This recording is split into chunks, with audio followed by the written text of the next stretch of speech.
I'm allowed to pay some of my bills. I appreciate all your support and have a wonderful 2019.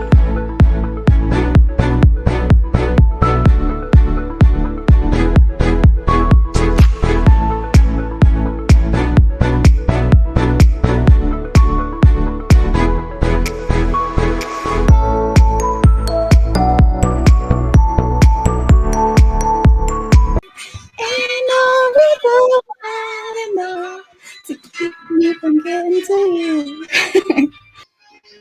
Welcome to Love Connection, where old-fashioned romance meets modern-day technology. We have a story about this. I do have a story about that. Yes, I do. If you're old enough to know this song, you're old. I had the biggest crush on Chuck Woolery, and I think I was like 5 years old. I thought he was so handsome. You're making me cry. So let's talk about the love connection, because apparently you were a bachelor. Huh? Yeah. You want to talk about the love connection? So why not? Let's start there. That's pretty. Let's start there. What big the deal. Heck, right? Yeah. You know, it was actually back in 1993, and I had some friends over at my house. I was making dinner, and so I was in the kitchen. And you know, when they used to ask questions, if you'd like to be a contestant on the next Love Connection, give our number a call. Oh, yeah. So I was in the other room making dinner. My friends had called the show, and then they basically said to me, "Hey, there's a phone call." So I answered the phone call, and it was like, "Hi, this is Janessa from Love Connection. We hear you want to be a contestant." And lo and behold, I was pointing at my friends, and I said, "Don't ever dare Bryan Campbell," because Bryan Campbell is all about risk and putting yourself out there. And so in 1993, I went on the show, and it is definitely not what you think it is. But to this day, I still have one of the #1 rated most viewed shows in Love Connection history. Wow. I remember I said to myself, my mom's going to be watching this. I've got friends that are going to be watching this. I said, I don't want to make a fool out of myself. So I planned a very romantic date, and it was down on the pier. And it did sound by all means that it was a love connection. But really what those shows tend to do is they tend to push ratings a little bit more. So what was a good date, they made it sound like it was a great date. And so it was fun. It was fun. So were you picked? Actually, I was the one that got to do the picking, but it was definitely fun. The process I went to was, again, it was interesting. It was something, I think you know me, Tawnia. I'm a person that's always willing to put myself out there. And that was one thing that I wanted to do. I wanted to make sure that I take risk in my life. And this was just one more risk in my life that I was like, let's do it. That's so much fun. So let's talk about Bryan Campbell, because you're like, you know me, Tawnia. I want to actually tell people kind of how I came to know you and actually how I do know you. I think actually I kind of knew who you were because we were in the same network marketing circle. So we went to the same kind of grotto groups, BNI groups, those kind of things, I guess, networking. But then was it right after I shaved my head? I shaved my head? Huh? It was. Okay. So I had shaved my head on Facebook Live as part of a self-love journey. I had come to realize at 40 years old that I did not feel like I had value or love for myself. In fact, the record that was playing in my head was atrocious. It was a constant record of, you're not good enough, you didn't do this right, you're not pretty enough, you're not worthy, you're never going to be a good mom. I mean, it was awful. And again, I was 40 and I was just in bed one night and I was like, I just don't love myself. And I found that very disturbing and sad. And in that moment, I knew I'm one of those people that I just know how to get from point A to point B the quickest. I know that there's several routes, but I always go for like the kill, right? Most exponential growth, the quickest, the fastest, let's get it done. That's just how I'm wired. I'm extreme, go big, go home. And I just knew that in order for me to find love for myself, I was going to have to strip everything that I was hiding behind, which was my extensions, my hair, my makeup, my false lashes, my jewelry, my cute clothes. Everything had to go. And I had shaved my head. I actually told people the day before that I was doing it because I knew that I would back out. I knew that I would back out if I didn't put it out there, because in my mind, I already knew what the next 6 months to a year looked like. I was terrified of how ugly I felt like I was going to look, and the repercussions that were going to happen, right? No dating life, guys, we're not going to look at me again.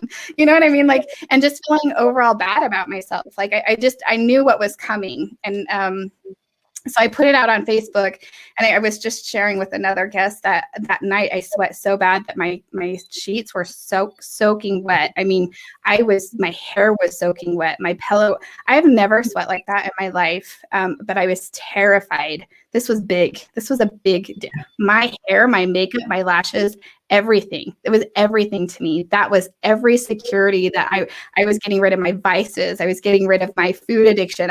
I was going big, and I was putting it all out there on the line. I was letting everybody know so I couldn't back out. And I did. The next day I shaved my head live on Facebook. And I feel like you reached out to me. Somebody sponsored me. I don't know if it was you or if it was Ken Herman, but somebody sponsored me through the program. It was Ken. Okay. Love Ken Herman. Yeah. He is one of my favorites. He's forever my friend. He's just such a good person. He's such a good man. He's so anyways, so thank you, Ken. So I get sponsored into the Next Step seminar, which is do you just want to tell a brief synopsis, because we're going to go into it later, but just Absolutely. a brief synopsis of what the Next Step seminar is? Sure. So I started many years ago. Next Step Seminar is a workshop for ages, basically, I like to take about 17 and above. And it's the class is actually called Back to Basics. And it's getting back to the basics of who you are, where your decisions come from. And you just talked about that, which was all your insecurities, all the things that you went through. You learned those, you got those programs, you got those beliefs about who you are, what you're supposed to look like from a very, very young age. And so what I do in this class is I bring people back to where their the decision process comes from. And I take them on a journey to get them back to the basics, find out where they started to believe in limiting beliefs or what core values they had. So we get back to getting to your core values, and then we talk about the beliefs that you have in your life. And when you believe in one or the other, your attitude and your behavior is a reflection of what you believe. But getting back to where you learn these things is really, really important, because a lot of times it's not you that made the decisions. It comes from an experience in your life, and you unconsciously made a decision about yourself, whether you're Right. good, bad, fat, ugly, whatever that might be. I'm not good enough. I don't deserve. All men are like this. All women are like this. We get to that point. So I bring people back to them and realize that you have a choice of how you react to an event in your life and the decisions you make. And when you learn that, you start to make better decisions because you know where something comes from in your life. And that's what the Next Step Back to Basics class does. You had just mentioned that a lot of our beliefs are formed at a very young age, subconsciously, right?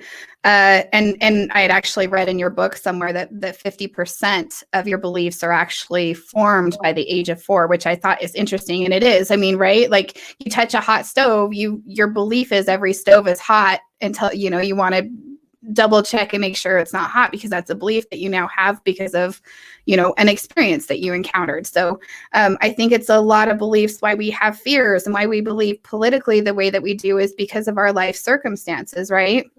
Absolutely. What are our fears? What drive our beliefs? And a lot of what drive our beliefs are the things, the trials, the tribulations, the things that happen to us when we're littler at 8 before age 4 that make us develop these core beliefs. It really is. What's interesting, you made a great point, and you read that in my book, and they did a study at NY University, and the study was, when do you form the beliefs? And the beliefs can be anything from what's your favorite baseball team, how you treat a man or a woman, or what you should or shouldn't do. And these are from experiences in your life. Mhm. Now, I'm going to give you an example. And you talked about 50% of your belief system. Your actual belief systems, and a lot of times the limiting beliefs, is this. When a 3-year-old hears someone say at the dinner table, if you eat all that, you're going to get heavy, you're going to get fat. Now, you hear that as a 3-year-old. By the time you're 4 years old, we talk about people that might have bulimia, certain eating disorders. And we're not sure a lot of times where they come from. If you don't eat all your food, you're not going to be strong. You're not going to be good. A good man does this. A good woman does that. We hear things and then we create a story. We create a value. Is it a belief or is it a value? And in that, like you said, 0 to 4 is 50% of your beliefs. Every limiting belief that you have, 50% of them were formed by 4. By the age of 8, 80% of your values, it could be you may have grown up like the New York Yankees are the best baseball team or the Los Angeles Dodgers are. Now, is that a belief? Is it a core value? Did you make that decision? Or were you told it? Were you experienced it by your father taking you to a baseball game? And then when you think from 8 to 18, we gather another 15%. Did you realize that literally you only have 5% capacity of getting more beliefs in your life after the age of 18?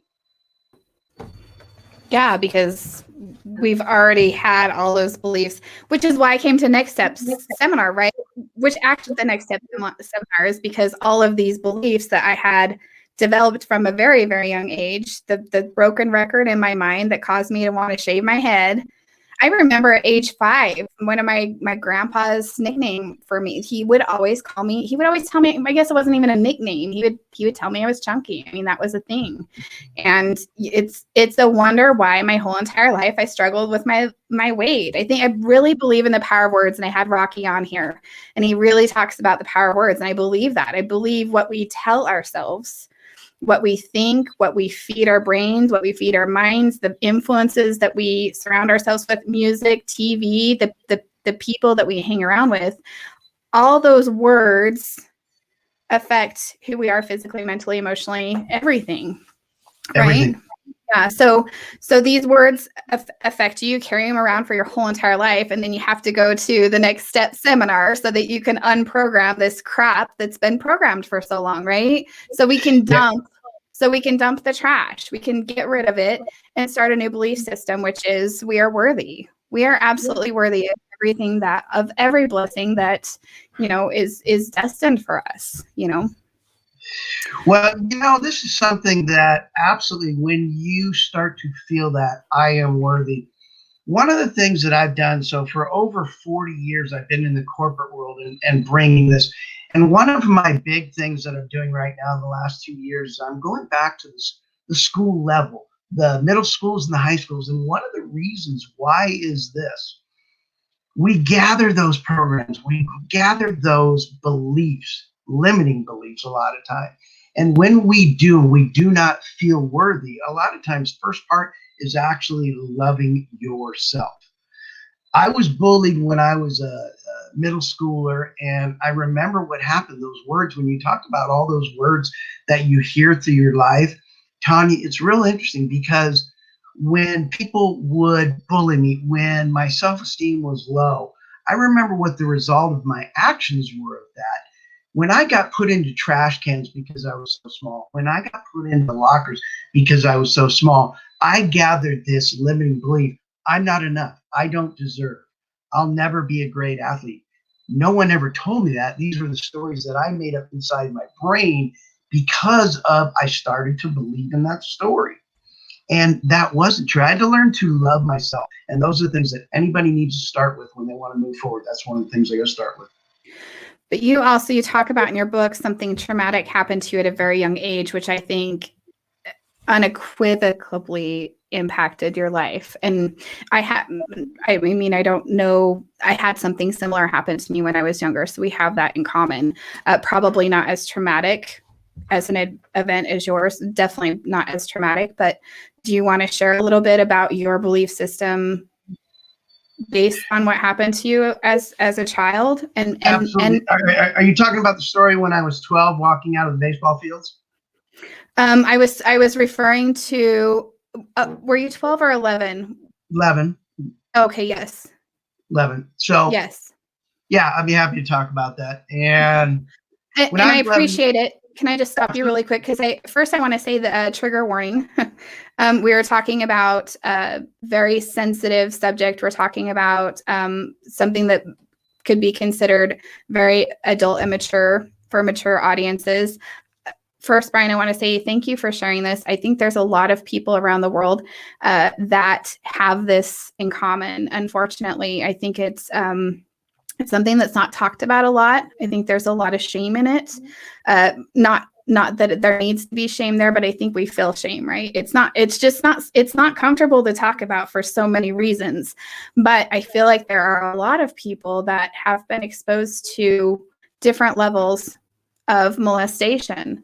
So go ahead and start. Your story starts. You were 11 years old and you were at a baseball field, correct? yeah, I was. And so my brother and I, we played baseball our life. I have a younger sister and an older brother.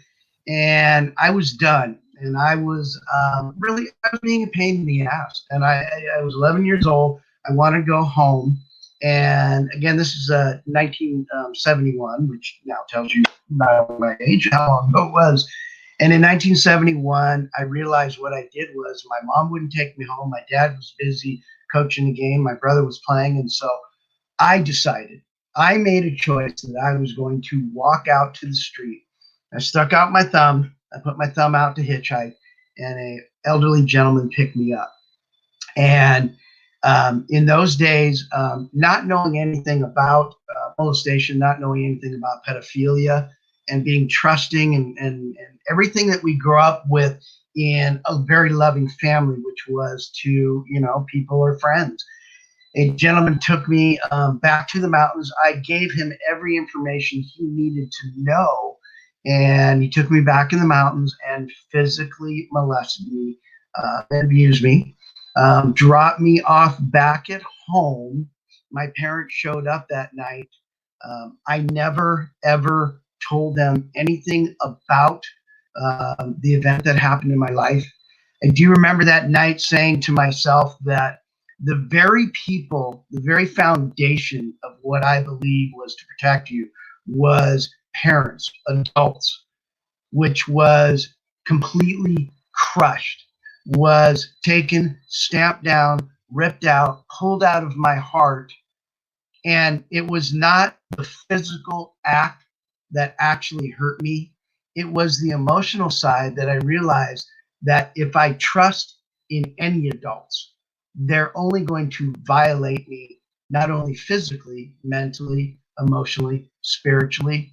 And I realized that in general, it was men. I could not trust men. At the age of 11 years old, I realized that every man was out to get me. And it took from the age of 11, where I had literally allowed that to go. I had buried that so deep down. And I know that Tawnia knows me, and I know a few people that are watching this podcast know me, and you will know that I have very close relationships with female. And I realize, again, when we talk about your behaviors, your programs that are built up, it was no secret that I gravitated towards women because of the security I felt in them. I was not violated by a woman, I got violated by men. And it wasn't until 22 years later that it actually had bubbled up, finally had come to the surface, and it finally took me down. And I realized that I had not dealt with it. I had just pushed it aside. That was okay if I did that. And then I realized the road to recovery was responsibility. Now, I want to make sure when you're hearing this, I was not responsible for the physical act. A man violated me physically. But I realized if I was going to walk through this obstacle in my life, I had to realize that I had to take what was my responsibility in the event. And I was the one who walked out to the street. I was the one who stuck out my thumb. And I was the one who got in the car. So when I tell people this story, I always make sure it's in context, that I had some responsibility in what happened. I did not have any responsibility for the physical act. It has allowed me to move forward and help other molestation victims, people that have been in that situation.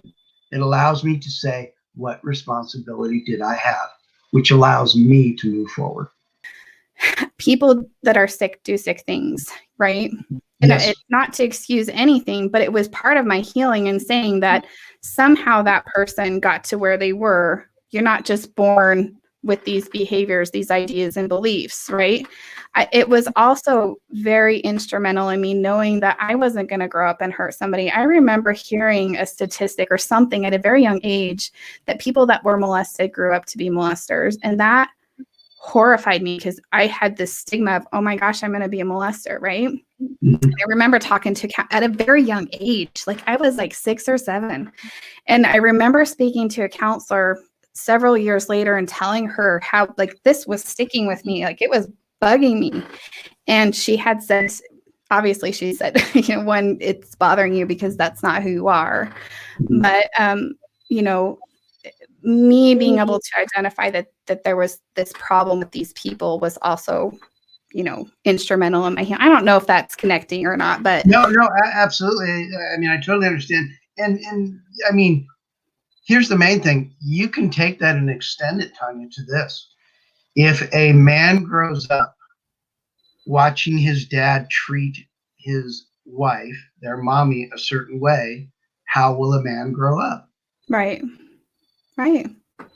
It's true. So, It's true. and they emulate, and the main thing about it is that's something that's real important. That this is something you said a key point. This is maybe how this person grew up. An event happened in their life, and it's sad when you say that most molesters, if you've been molested, chances are you're going to grow up to be a molester. I don't know if that's true or not. I just remember hearing that as a child, like that it was a high statistic or something. And I just remember being it bothered me for, until it came up in counseling. And I remember my counselor saying the fact that it bothers you, it's not something you have to worry about. And whose quote is it? Because I didn't see in the book. It was something on and I can't remember. I think it takes all the way back before Dan Gable was a wrestler at Iowa University. And it came from a wrestling room. And I remember when I went through high school. Now, I am not 6'4". I am not 240 pounds. I tell people I'm 5'8", and Tawnia, you'll agree with that, right? I don't know. How tall are you? I'll believe you if you tell me that. There you go. But here's the thing that I learned when I'd gone to high school. When I went to high school, grew up playing football and baseball and running track. And I got to high school, and a coach had told me that because of the size of my body, and I was probably at that time, I was probably about 5'4", and I was about 155 pounds. And I knew I wanted to play football in high school. And I did, as our high schools were 10th, 11th, 12th. I played in 10th grade. I did very, very well. Pretty much played both sides of the ball. The reason I went to the school that I went to was because I wanted to become a wrestler. And there was a famous quote when you're a wrestler that it's not the size of the dog in the fight. And that could mean this. See, everybody thinks just because you're big that you're going to overpower people, you're going to take them. But if you've ever seen a dog, it's the size of the fight in the dog. And it had stemmed with me because when I went into high school, going through being bullied in junior high, being put in trash cans, I remember that's when I started working out. I started to change my body. I started to change my thought process. And I realized that where other people were telling me limiting beliefs, which was, you can never move this type of person. You'll never compete in football. You can't be at the level where other people are. And I remember going into high school, and especially in the wrestling season, that no, they don't understand. You could have a big dog in a fight, but it's really the fight inside that dog that can make a difference, not only in wrestling, not only in football, but in life. And it reminded me back when I grew up, and I used to consider myself Mighty Mouse. I grew up and I was able to jump out of the cabinets when I was a little kid. And I put on a red little blanket. And so it reminded me, do you remember Mighty Mouse? He was more powerful than a locomotive. He was stronger than 1,000 men. And that's where it came from. And so I have lived my life not with what some people call a short man or a little guy syndrome. I just realized, do not make judgment of me for my size, because you do not know the heart that is going after this goal. And you got a lot of passion. I'm like that too. I'm 5'2", and I have a lot of, there's a lot of fire in little packages, and I've been called tenacious by somebody in our community, as a matter of fact.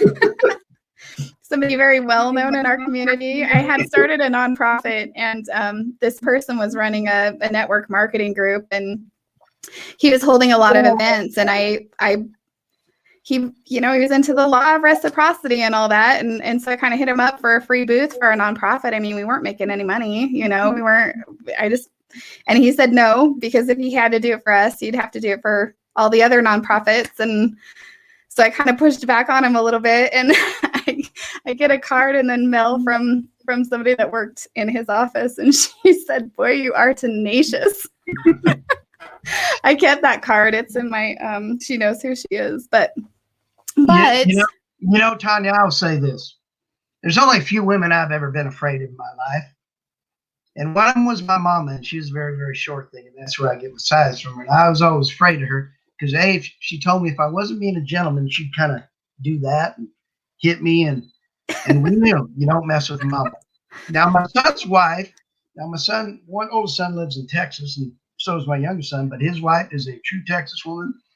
And she kind of sat me down before they got married, and I will not ever mess with her.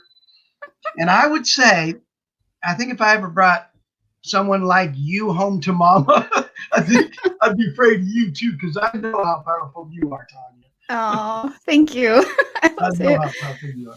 I'm nice though, but yes, I am. I feel like I'm a powerhouse. I feel like I at a very young age, I had to be independent. And my dad was a hard worker, but he was a single dad and he was always gone. So I learned my work ethic from my dad, but I was also, a young child doing chores and running a household because there was no woman in our home. So, I had to, at a very young age, I had to become a powerhouse. And in small packages, I think we have to be, right? That's how we get noticed. It's how we rise above. It's how we stand out, is we have to be a little bit louder than everybody else, a little bit more tenacious, a little bit more forceful, a little bit more sassy, a little feisty at times. I love it. I love it. Don't underestimate me either, right? Oh, absolutely. I never will. Well, thank you. Not with you. So Bryan, back to, I know you had done drugs at a very young age, but then you kind of turn your life around, you deprogram all the broken record stuff that's going on in your head at a very young age. Again, this self-awareness, right? One thing I've noticed about a lot of survivors, the passion, we're going to pull ourselves from rock bottom type people, is at a very young age, we had to become self-aware, right? We had to become very self-aware of how to survive. Like, our survival instincts kick in and we start figuring out what do we got to do to navigate through this, right? Yeah. So you learned at a young age to deprogram, right? And then you go to, and then your life starts to, like, you start to work out. This actually kind of reminds me of Talon. Talon kind of, he figured out his life purpose, and then he went into like go time, like go mode, focused, driven, goal oriented, and he started like working out, and you went into beast mode. So you tell me about that. You're in high school, you're wrestling, you're playing football, you look the best you've ever been. You've like, you're star of the show. You got scholarships right here in your grasp. Tell me what's going on. Well, in 10th grade, as I started to basically learn that if I was going to get better, I had to put in sweat equity. And what I mean by sweat equity is no one was going to do the work for me. Now, I could take coaches pep talks. I could talk about teachers and trainers. But I realized in order to get better, I had to hone my craft. And that was lots of hours of learning things, learning how to be better, how to have different angles. And I got to beast mode. And so I had, again, played football, I wrestled, ran track, and played baseball my 10th grade year. All very, very, by any means, good, successful years. Went to state championships, not only in baseball, in football, and in track, and as well as wrestling. So I was just ready to move forward in my life. Now, 11th grade had come back up, and I know my mom, and I love my mama, and she came to me and said, the kids are getting bigger, something you might want to think about. I had a wrestling coach that told me that if I stuck just with wrestling, I'd get a full-time scholarship and I'd be able to move forward with that. So I didn't directly go, and if we all know how school years start out, starting at the beginning of the school year, football's going on, and long before in the summer. And so I knew after being through a couple of wrestling summer camps, I wanted to play football. And so I played football, and I turned 17. It was my junior year. I had learned how to have leverage. I'd learned how to streamline my body, how to train, how to eat right, how to actually move forward where I thought my athletic career was going to move on to the next level. And again, only being 11th grade. It was on November 4th, 1977, that my life would change. I was back on a punt return. There was two guys, and the ball was heading to this guy, and this was me. And so I started to move in a different way to actually block for him. And I was running down the field and heard, and it was just a loud snap. I remember that I couldn't hear anything. I couldn't comprehend anything. And I heard one voice. And I heard my mama yelling, "Get up, baby, get up." I'd never felt this, and I had played football for 9 years. And I remember just hearing my mom, "Get up." My teammates were hovering over me. I was on the ground. I couldn't move. I couldn't feel anything. And they kept asking me to get up. And I couldn't. Now, I'm lucky. 2 weeks prior to that, where I grew up in Southern California, a football player had broken his neck. He had actually died after the football game. And so California had an institute of having mandatory doctors at high school football games.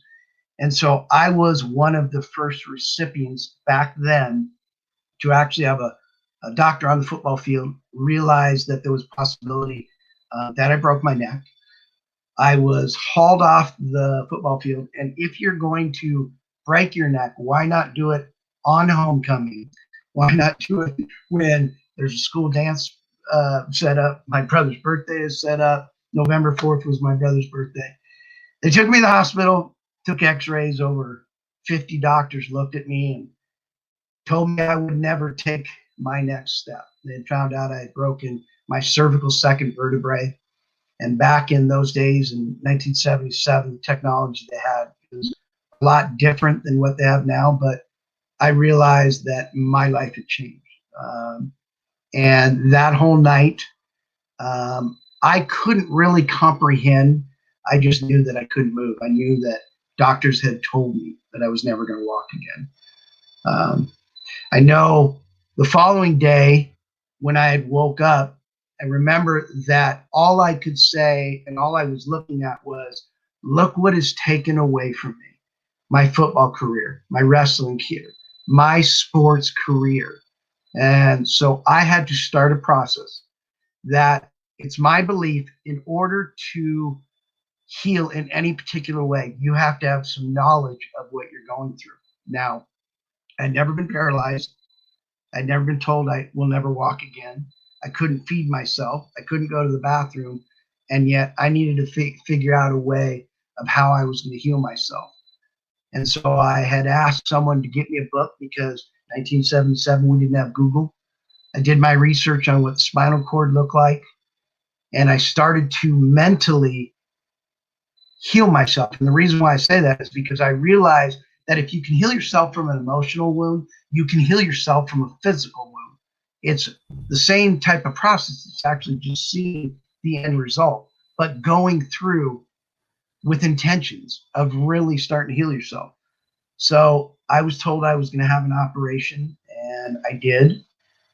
It was weeks later in that operation, and I know, Tawnia, you're going to love this part. This is something I don't talk a lot about. But during the time of the surgery, and they had to wait because of the swelling, I couldn't feed myself. I couldn't do anything. But they were going to cut me open. They were going to wire my neck in a figure eight with aircraft alloyed wire, and they were going to put plastic behind the back part of the neck. And when I went into surgery, I don't tell many people this, but that near-death experience, I was with God. And I'll tell you why. Because when I woke up in the intensive care unit, and my doctor came to see me, I said to him, hey, doc, let me ask you a question. You're left-handed. Normally you would cut from the head down to the neck, but you went from the neck up to the head. And he looked at the nurse and said, did you show him the video? And they said, no. He said, how do you know this? And I said, I was with God. I was with God. And I remember looking at the surgery. I remember him wiring me, and I could see everything. And I told him how he wired me. The doctor was very, very afraid of what I was saying to him. He didn't understand. But I remember God saying, it's okay. It's okay to come home. And you know me, Tawnia, I'm a little bull. I was not ready to go. And I kept pleading. And I remember feeling the love. I remember the energy. I remember the white light. I remember people saying it was okay. And I kept looking down my body, and I kept saying, no, it's not okay. I need to be down there.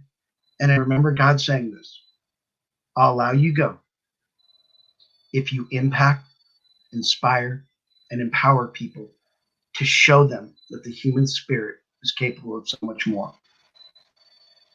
And that ended, I think, my third day in ICU. And when I told the doctors at the beginning of this process I'd walk out in 30 days, I did walk out in 30 days. Yeah, I saw that. You're determined. This is part of changing the dialogue, though, in your head, right? This is part of the, like, you're capable of so much when we feed our minds. When we feed our mind the positive thoughts, when we tell ourselves there are no limitations, when we are determined to be bigger than our limitations, I feel like powerful things happen. It allows the miracles to happen. I believe our body becomes capable of so much more because we're feeding it that energy. We're feeding it that positive energy. Absolutely. And especially that was one of the things that I had to learn about. And I remember when in the early stages of this injury, I remember when doctors told me I would never walk again. I didn't like that. To me, that was a limiting belief that someone was bestowing on me without knowing the ability that I had. Now, the ability comes from here, and it comes from your heart. But if you don't believe up here and you're believing a story that's being told to you, you'll never walk again. How can you start a company? You don't have enough money. You can't lose weight. You don't know how to. Right. If you believe in what is bestowed upon you instead of what you believe, your truth. And so I had to start to not listen to doctors telling me I'd never walk again. Yeah. Yeah. So my brother was hit by a car when he was 6 years old. Same thing. He actually had a God experience. He walked with Christ in the hospital. He talks about coming out of a coma. He talks about walking with his brother and getting a special, I mean, it's really cool stuff. I really should have my dad on or my mom on one of these times to tell that story, because you want goosebumps and chills. I mean, much like yours, Bryan, right? Like, it's a God thing. Like, God, we are here for a purpose. And I believe a purpose to be a light to his children in dark times, right? We're all here to kind of see each other through, is what I think. I think that's why God allows us to go through the trials that we go through, because on the opposite side of that pain, again, is intense joy. It's your God-given blessing, but you got to do the work. Yes. Now you started your healing journey, and your senior year, you began publicly speaking.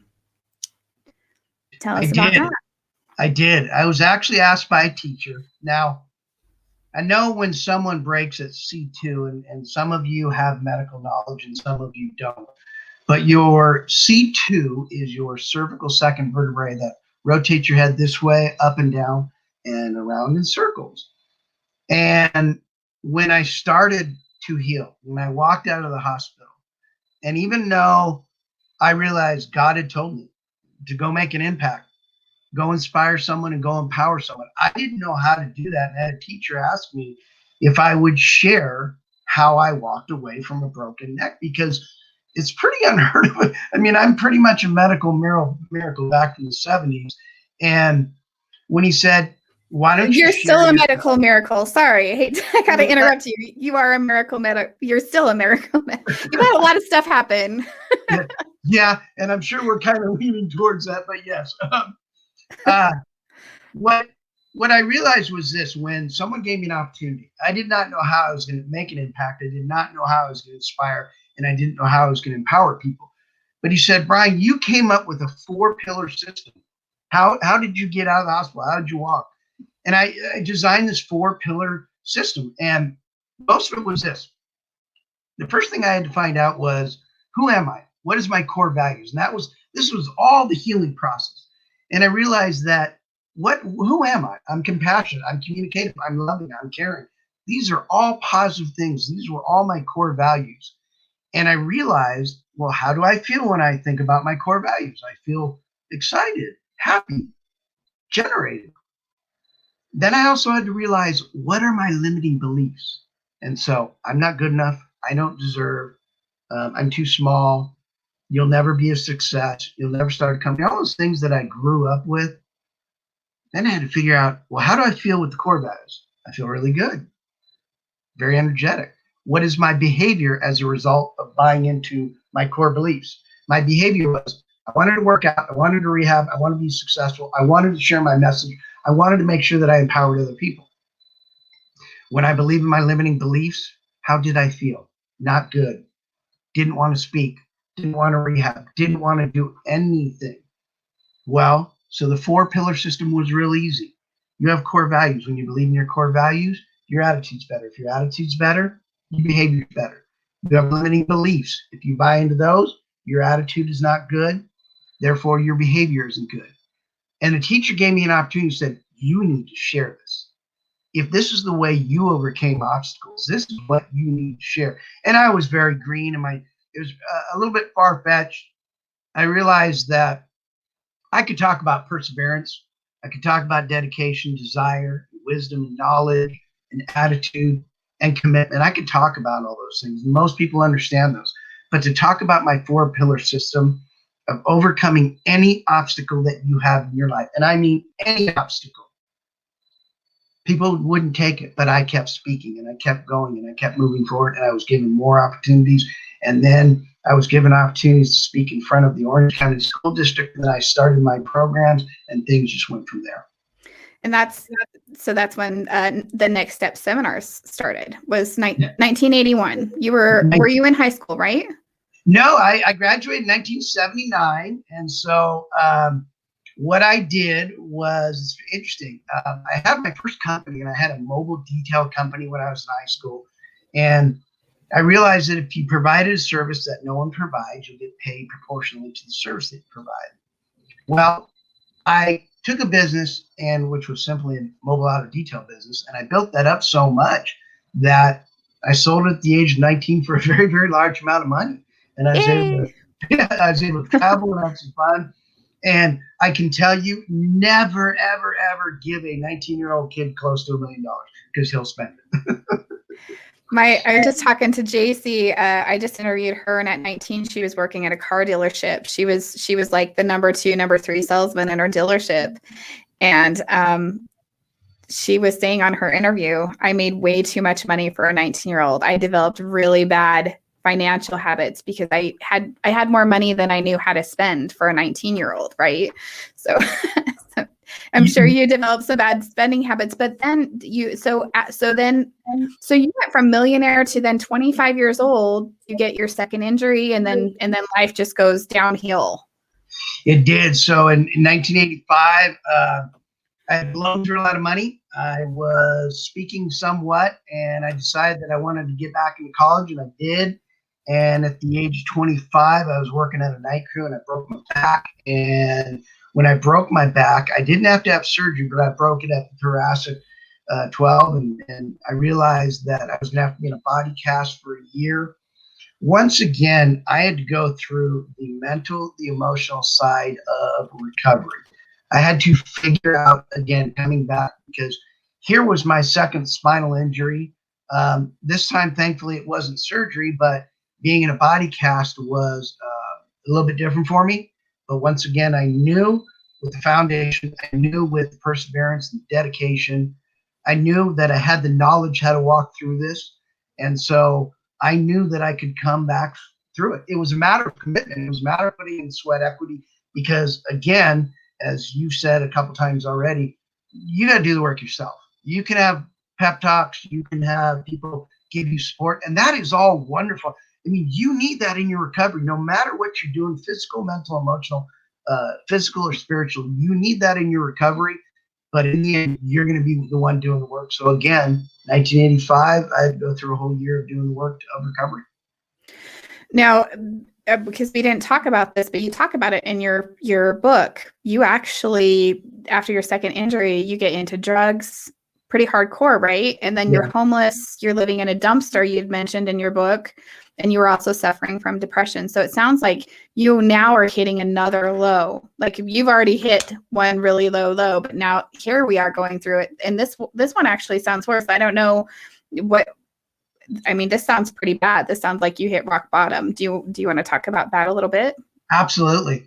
So I had realized after recovery from that, and again, pretty much in my life, I've learned how to create things in my life. And that goes from the creation of coming through a number of injuries, spinal cord injuries, that comes from selling a business. And so I knew how to create. I knew that the mindset was going to allow me to create things in my life. But I also realized that my mindset created the drug abuse that I got into. And I got heavy. I got to the point where I had blown through all my friends, I'd blown through all my money. I had basically just hit rock bottom. And the depression was, I lost material things. And what I thought was Bryan Campbell, the new boat, the new car, the things that I had. And what I thought was me, where I was trying to get approval, not only from my dad, when I was trying to get approval of my friends that I was successful. I was letting them determine my success. And when I had lost it all, after being refused by a couple friends to even be around them, the depression was so bad that I ended up literally in the back of a restaurant, and I was in the back of a Sizzlers.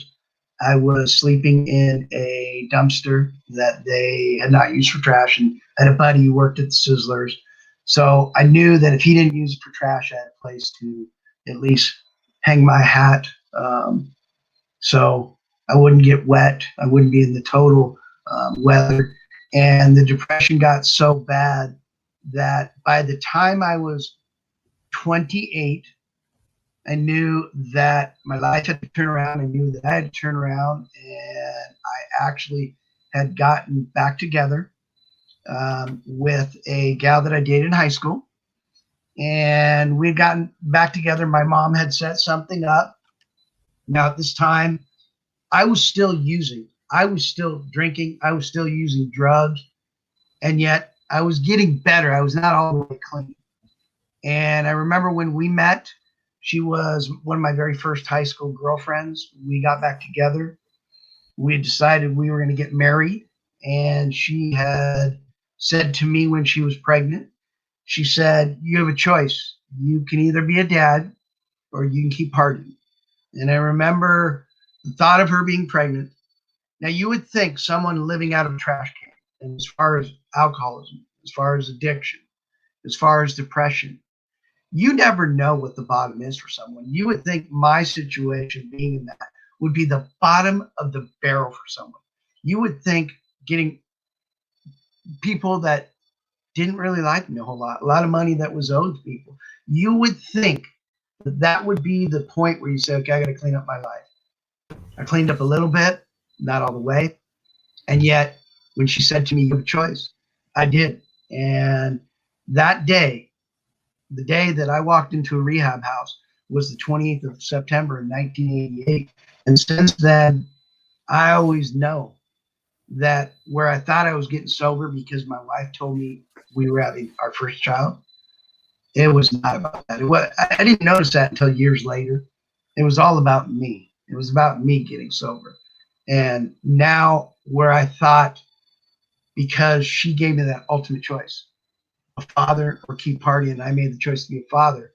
And even though the marriage didn't work out, I realized years later where I thought I was doing it for my children, I was doing it for me. And now that I have grandchildren, I realize that my boys never had to deal with that, and my grandchildren never have to believe that. So I got sober on that day and have been ever since. Congratulations. That's Thank awesome. Proud of you. It's hard. I think sobriety is hard. Because it's a constant fight. It's a constant. It's true with anything though, right? It's always about. I tell people in my healing, I feel like it's also the reason that I've been successful in my weight loss is my paradigm drastically shifted when I lost talent because I was forced to live in the present moment. Time became irrelevant. I had no concept of time. I remember being stuck on Friday for 3 days in a row, but I typically don't know what day of the week it is. I don't typically know what day of the month it is. And I don't typically know, when I spoke to somebody or when this event happened or when that event happened. When Talon passed away, I had no concept of time. I was forced to live in the present. And so you can't stress up. You can't think about the future. I couldn't think about the future because it was painful. Talent's not there. I couldn't think about the past because the memories are there, right? Oh, it's sad. So I was forced to live in the present. But when you're forced to live in the present, there's no procrastination. There's no everything's about this moment. Decisions are based in this moment. Healing is based in this moment. Everything is based in this moment. And because your perception is now in this moment, there's no fears, there's no angst, there's no anxiety, there's no hesitation, everything's corrected in this moment. Everything's lived in this moment. Happiness is in this moment. Correction of behavior happens in this moment. And it's the same with weight loss. My state of mind in this moment, I get to choose 1,000 different paradigms, millions of paradigms. Which one am I going to choose in this moment? We'll have to see how this pieces together because I'm still not sure I made the connection there, but it's funny, and you talk about time, and time's relevant in certain things, and being in that moment. And in that moment, so I got in the beauty industry because my ex-wife was in the beauty industry, and she said, "Well, you're already speaking. You're doing some of your speaking. Have you ever thought about getting into the beauty industry?" And I was like, "You mean like cut hair?" And she said, "No, you can go on the education side of it." So I decided to get into the beauty industry, and it's interesting because when you're in the industry, I thought you had to be behind a chair to actually be in the beauty industry. And so I went to school, got my beauty license, and I remember first 2 weeks out of school, I went to a salon. I was cutting hair, and I went, "Oh no, this is not for me." No. And I think one of the reasons why was, what do we always do when we go to our hairdresser? They ask you questions. So how's your life? Who are you dating? What's going on? What's going on with this? And I went, these are glorified therapists. I'm not sure if I want that. But I wanted to speak. I wanted to educate people. I could see you being really good at that, actually. I think you would have been a really good educator. Well, I was. And that was the nice thing that led me into the beauty industry was when I realized that you could actually be an educator and teach people of how the products work, how they interact with your hair, what types of product you're putting in your hair. For some reason, now I was never great at chemistry, and yet for some reason it just clicked with me. And So I went into teaching and educating. I was with ABBA for Misi and Fudge and Kuhn and Redken and all those companies. And I had moved from California after my divorce. And when I moved to Las Vegas, I had worked for a distributor and then realized one day, now I have to do things based on what this distributor says. And I wanted to be the person that was educating people more about the products they were putting in their hair instead of just getting the sale. And so I started my own beauty supply company after being an educator and working for a distributor. And it allowed me to give more one-on-one, more groups, more education, more questioning, someone that was an expert in the field. And one day I was, this would have been back in 2001, after I had moved to Las Vegas. I had my own company. Not only did I have a beauty supply company, I had a detail company in Las Vegas, and I was traveling to a salon to go give a class on product knowledge. And a car had run a red light and hit the driver's side door. And I broke my neck for a second time. And so once again, now I had gone through the first one at 17, the broken back at 25, and here it is, 2001, and I'm 41 years just before my 41st birthday, and I've got another doctor telling me that I'm not gonna walk again. And I know when I was in Sunrise Hospital in Las Vegas, I know that I laughed at the doctor. They thought I was a little bit crazy, but I had already been through this twice. I realized what sweat equity, I realized the mindset. I knew that I could walk through any obstacle if I applied what I applied, not only to my sobriety and my two other actions, but to my business. And I realized that if I took a system, if I had worked through going through the obstacles with intention, seeing the start of it, the middle of it, the end of it, and having intention with everything I do, the commitment of knowing I'm going to fail. I'm going to fail forward. I'm going to fail walk. I'm going to fail with certain things, but I knew I could walk out of it. And at that time, I had broken C4 and C6, and the doctors had to put in a titanium plate. The first neck surgery I had was through the rear. The second one was up and through here. And they had to, during the surgery, had to move my esophagus. They went in and put a titanium plate behind the esophagus and screwed it into my fourth and my sixth vertebrae. I told them that I would walk out of there within a week, but it took 10 days. And again, one more time of going through, and I know Tanya's showing it right now. Now, this x-ray is after we're going to talk about another couple more surgeries, but the titanium rod is through, or titanium plate is through 4 and 6. And I walked out in 10 days. And again, it's the size of the fight in the dog, not that dog that is in the fight. And again, and that allowed me, I realized it allowed God to say this. Okay, I want you to think, and I know this, God, I can hear God going, okay, most people I can give them adversity, obstacles. And what's an obstacle? An obstacle is something in your mind to make your mindset think differently. Mm-hmm. And those happen. It's not by coincidence. But I know that God said to me, okay, number one, you were told you never going to walk in. Number two, we broke your back. We got you sober. You know what? Let's get you number three. We're going to break your neck second time. Really? Okay, God, I'm going to need a bigger platter. And just got back on it. And I realized, so I healed myself and walked out of the hospital in 10 days. I mean, at some point, Bryan, aren't you, I mean, is there some point where you get pissed off at God? I went through that. I went through that. I mean, at some point, do you go, when is enough enough? I mean, does that happen in 2018? Does that happen in, and I think we're going to talk about that just a little bit as well. Here I am on my third surgery. I have broken my neck once already before. Here's a second time. I'm being told I'm never going to walk a second time. That wasn't told to me on my thoracic vertebrae. But here's the thing. I had realized this. People who go immediately into why me? Why me? And it could be very, very easily that you could go there. Life is not easy. You're going to get knocked down to your knees. And it's not how many times you get knocked down, it's how many times you get up and say, I can walk through this. And what I realize is this: what was my responsibility in this? Now, a lot of people can't understand this. I drove down that street. When I tell people I had a little bit of to do with my second accident, and people go, whoa, whoa, whoa, whoa, how can you do that? I said, because if I sit in, why me, God? Why now? My life is getting better. Why me now? Can't you give someone else a broken neck? Can't you? I mean, really? Sober, broken neck twice, broken back once? No.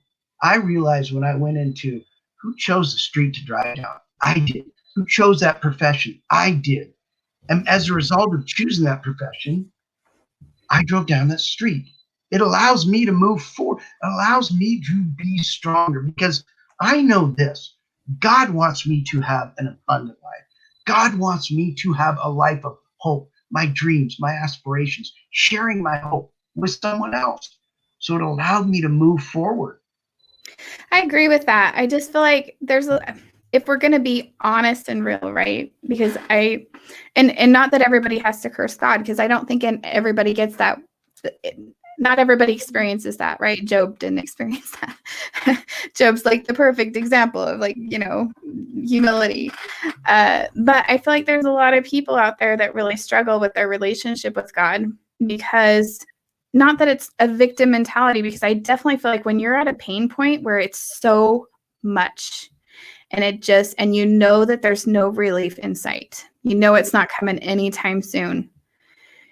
And we know now, in retrospect, in healing and happiness and joy, we know that those trials are made to catapult us forward. They're made to strengthen us. They're made to help us help others. There's so many reasons why we go through trials, and there's so much good that we know that this is a vital part of life. But in these moments, even in I would never curse God now. I don't feel like it would. I feel like I'm definitely past the point where I'd ever curse God. I definitely know, I feel him for sure. I have a great relationship with God, but I feel like there are times when there are people that are at a pain point that is so overwhelming that they feel like, why am I being punished? Why me? And again, not from a victim standpoint, but this feels like a life sentence, right? Like, this is a life sentence. And why? Like, what did I do? For me, it was personal. For me, it was, why did I deserve this? And I went through my whole entire life inventory of every sin I ever committed, every promise to God I ever broken, throwing up over the porcelain bowl, praying to God to just not let me die of alcohol poisoning, right? And then I'm drinking it next weekend. But that's the thing, is I feel like some people get there. Not that you have to be there, but do you feel like there was ever a point? We get ourselves from victim mentality, but do you feel like there was a point when you're just like, when do I get to reap the benefits of the progress I'm making? When do I get to feel joy? When does it stop, God? When does it stop? Well, but it doesn't, does it? Really? Yeah. Trials always come. Growth always comes, I think. I'll tell you on my side, Tawnia, which is real interesting. I think when we talk about the pain, when we talk about the things that you are saying, I get to the point of, I remember when I was 17, and I remember when I broke my neck the first time. And I remember when I had that experience with God. When I look at not what happened to me, but what is happening for me. And what is happening for me, even at the age of 17 and here in 2001 when it happened, I realized that, yes, I'm in pain. Now, that is true. If I live in the pain, my attitude and my behaviors will reflect that. I don't feel as good. And I remember how to work past part of that was, what has God done for me? Because instead of cursing God, how could you do this? How could you be a part of me breaking my neck? How could you be a part of my accident? How can this happen to me? I started changing my dialogue. God, what have you done for me? Well, I realize this. I'm given a little more pain than most people, yes. And we still, I think, have 2 or 3 more of those things that we're talking about that moves forward, that my pain level has gotten worse and worse. But when I realized God had said to me, go down, impact, inspire, and empower people. He did not say, you shall walk with no pain to deliver my message. And if I truly think about that, the price that I am willing to pay, the price I was willing to pay, not only my football injury, but in my car accident, to walk out, be a survivor, to actually be walking was, you're gonna hurt. Okay. If I focus on the hurt, I could very easily go into, why me? Isn't this enough? I choose this. God allowed me to walk. I have walked through now 3 spinal cord injuries at this time. Yes, I'm going to hurt. Is that the price I'm willing to pay to be alive? For me, it is. That allows me to move forward.